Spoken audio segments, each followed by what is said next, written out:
Hello friends, అందరికీ స్వాగతం. So, దీంట్లో ఈరోజు మనం టెక్నికల్‌గా ఇండికేటర్స్ గానీ, పివోట్స్ అంటే సపోర్ట్ రెసిస్టెన్స్ లెవెల్స్‌ని మనం ఎలా చూడాలి ప్లాట్‌ఫామ్‌లో అనేది చూద్దాం. బేసిక్‌గా ఫ్రెండ్స్ ఇక్కడ మనకి లెఫ్ట్ సైడు ఇండెక్స్ అనేది ఉంటది. అయితే ఇండెక్స్‌లో మనం వాచ్ లిస్ట్ అనేది ఒక 10 దాకా యాడ్ చేసుకోవచ్చు. ఒక్కొక్క దాంట్లో 250 కంపెనీల దాకా యాడ్ చేసుకోవచ్చనమాట. ఇది గుడ్. దాని తర్వాత డిఫాల్ట్‌గా ఇలా వస్తది మార్కెట్ అనేది. దాని తర్వాత టెక్నికల్‌గా ఏదైతే ఉందో ట్యాబు దాని మీద మనం క్లిక్ చేస్తే ఇక్కడ మనకి సపోర్టు రెసిస్టెన్స్ లెవెల్స్ అనేది చూపిస్తది. పివోట్స్ క్లాసిక్ అనమాట. దీంట్లో రెసిస్టెన్స్ 3, రెసిస్టెన్స్ 2, రెసిస్టెన్స్ 1 ఈ నంబర్స్ ఉంటాయి.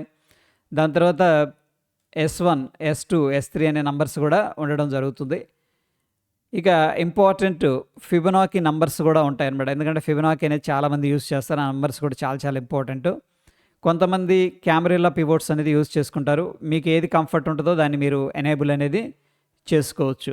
నెక్స్ట్ మూవింగ్ యావరేజెస్ అనేది ఉంటది. ఇది చాలా చాలా హెల్ప్ చేస్తది. అయితే ఇక్కడ క్లాసిక్ ఉంది, అంటే సింపుల్ మూవింగ్ యావరేజ్, ఎక్స్‌పోనెన్షియల్ ఉంది. సో, వెరీ షార్ట్ టర్మ్‌లో ట్రేడ్ చేస్తున్నారనుకోండి, మీరు ఎక్స్‌పోనెన్షియల్ అనేది ఎనేబుల్ చేసుకోండి. కొద్దిగా బిగ్గర్ టైమ్ ఫ్రేమ్ కోసం మీరు ట్రేడ్ చేస్తున్నారు అంటే హోల్డింగ్ చేస్తున్నారంటే ఎస్ఎంఏ అనేది యూజ్ చేసుకోవచ్చు. రెండిట్లో పెద్ద డిఫరెన్స్ అయితే ఉండదు. ఇదొక పాయింటు. బై ద వే డిఫాల్ట్‌గా డైలీ టైమ్ ఫ్రేమ్‌లో ఉంది. సో, ఎవరైతే బిగ్గర్ టైమ్ ఫ్రేమ్ కోసం అంటే స్వింగ్ లాగా ట్రేడ్ చేయాలి, హోల్డ్ చేయాలనుకున్నప్పుడు ఈ హెల్ప్ చేస్తది. అయితే ఫ్రెండ్స్ ఇక్కడ ఈ యొక్క డైలీ టైమ్ ఫ్రేమ్‌లో ప్రైసు ఈ మూవింగ్ యావరేజ్ పైనుందా, కిందుందా అనేది మనం ప్రతిసారి వెళ్లి చెక్ చేసుకోక్కర్లేదు.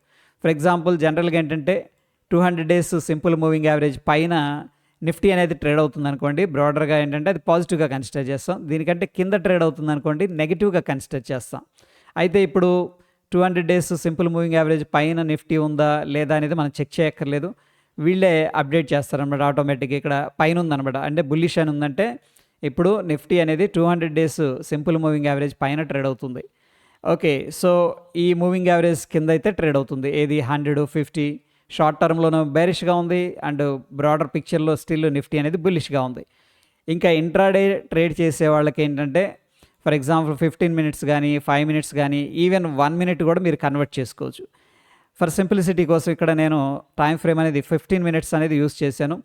ఇప్పుడు నిఫ్టీ అనేది 5 ఎస్ఎంఏ, 10 ఎస్ఎంఏ ఈ రెండిటి పైన అయితే ట్రేడ్ అవుతుంది. ఇది బుల్లిష్‌గా తీసుకోవచ్చు.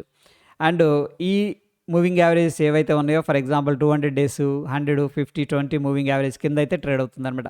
సో, ఈ విధంగా మీరు ఏ టైమ్ ఫ్రేమ్‌లో కంఫర్టబుల్‌గా ఉన్నారు అనేది కన్వర్ట్ చేసుకొని ఇక్కడ మీరు చెక్ చేసుకోవచ్చు. ఇక ఈ టైమ్ ఫ్రేమ్‌ని బట్టి టెక్నికల్‌గా ఇండికేటర్స్ అనేది కూడా ఏం చెప్తున్నాయి అనేది కూడా మనం చూడొచ్చనమాట. ఫర్ ఎగ్జాంపుల్ 15 మినిట్స్ టైమ్ ఫ్రేమ్‌లో నిఫ్టీ అనేది ట్రాక్ చేస్తున్నాం. ఆర్ఎస్ఐ వచ్చేసరికి 44 నంబర్ దగ్గర ఉంది. న్యూట్రల్‌గా తీసుకోవచ్చు. లెస్ వోల్టైల్, ఏటీఆర్ తక్కువగా ఉంది. సో, ఈ విధంగా ఇండికేటర్స్ సమ్మరీ కూడా ఇస్తది. కొంతమంది బిగ్గర్ టైమ్ ఫ్రేమ్‌లో చూస్తారు. ఫర్ ఎగ్జాంపుల్ ఇక్కడ నేను స్విచ్ చేస్తున్నాను డైలీ టైమ్ ఫ్రేమ్‌కి. ఇప్పుడు చూడండి, స్విచ్ చేసినప్పుడు ఈ నంబర్స్ ఇవంతా మారిపోయినాయి అనమాట. సో, ఈ విధంగా ఏంటంటే technical indicators and moving averages, దాని తర్వాత ఇంపార్టెంట్ సపోర్ట్ రెసిస్టెన్స్ లెవెల్స్‌ని మనం ఒకటే చోట చూడొచ్చు. అయితే ఫ్రెండ్స్ ఇక్కడ మనం డిస్కస్ చేసిన ప్లాట్‌ఫామ్ వచ్చేసరికి ధన్ అనమాట. ఒకవేళ మీ దగ్గర ధన్ అకౌంట్ అనేది లేకపోతే డిస్క్రిప్షన్‌లో లింక్ అనేది ప్రొవైడ్ చేస్తున్నాను.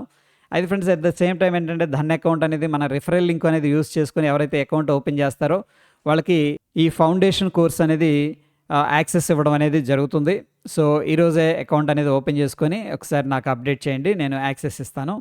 వీడియో ఇన్ఫర్మేటివ్‌గా ఉందని చెప్పేసి నేను అనుకుంటున్నాను. నచ్చిందనుకోండి తప్పకుండా లైక్ చేయండి. మరొక ఇంట్రెస్టింగ్ ఎపిసోడ్‌లో మళ్ళీ కలుసుకుందాం. ధన్యవాదాలు.